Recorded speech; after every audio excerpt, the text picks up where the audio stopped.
आम्ही 1 ऑगस्ट पासून इथं ज्या आदिवासी मुलांना 17 संवर्गाच्या नोकरीवरून वंचित केलेलं आहे, ह्या लढाईसाठी 1 ऑगस्ट पासून मुलांच्या बरोबर आम्ही पण आहोत आणि 22 तारखेपासून हा प्रश्न तसाच चिघळत पडल्यामुळं त्याला कुठं न्याय मिळत नाही, म्हणून आम्ही 22 तारखेपासून भास्करराव गावित, चिंतामण गावित आणि मी स्वतः ह्या मागण्यांसाठी आमरण उपोषणाला बसलेलो आहोत। आणि सरकारला सुद्धा आम्ही, मुख्यमंत्री त्याचबरोबर राज्यपाल यांना आम्ही मेलद्वारे आमचे जे मागण्या आणि आमचे जे प्रश्न आहेत हे आम्ही त्यांना कळवलेले आहेत।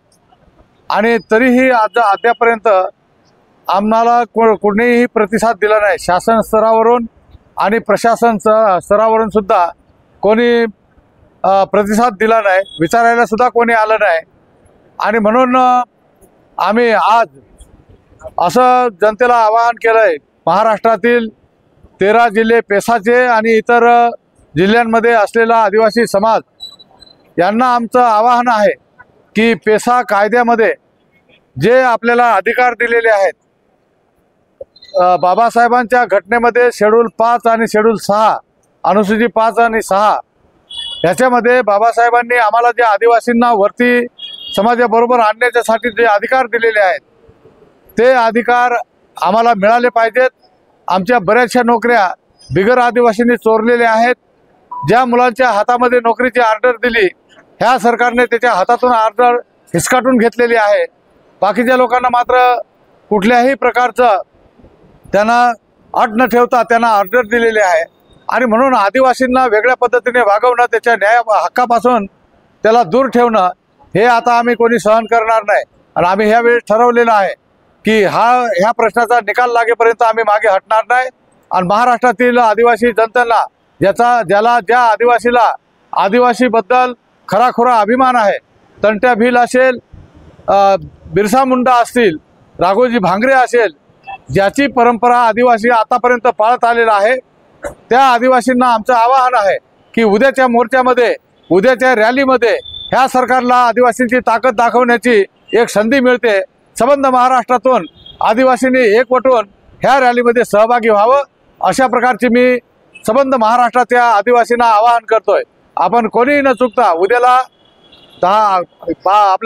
12 वाजता तपोवनमधून, पंचवटीमधील तपोवनमधून नाशिकच्या रॅलीला सुरुवात होईल। ती रॅली पंचवटी कारंजा, रविवार कारंजा, त्याचबरोबर कलेक्टर ऑफिस आणि नंतर आदिवासी विकास ऑफिसच्या समोर, आदिवासी भवनच्या समोर ह्या रॅलीचं रूपांतर सभेमध्ये होईल। आणि तरीही उद्यापर्यंत जर काही म्हणजे सरकारने याच्यावर हालचाल केली नाही तर पुढचं पाऊल आहे ते मुंबई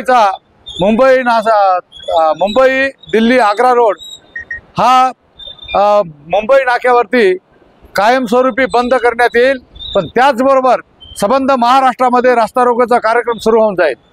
हे सरकारने लक्षात घ्यावं आणि याच्याबद्दल काय मार्ग काढावा सरकारने तात्काळ याच्यावरती विचार करून निर्णय घ्यावा, असं आमचं सरकारलाही आवाहन आहे।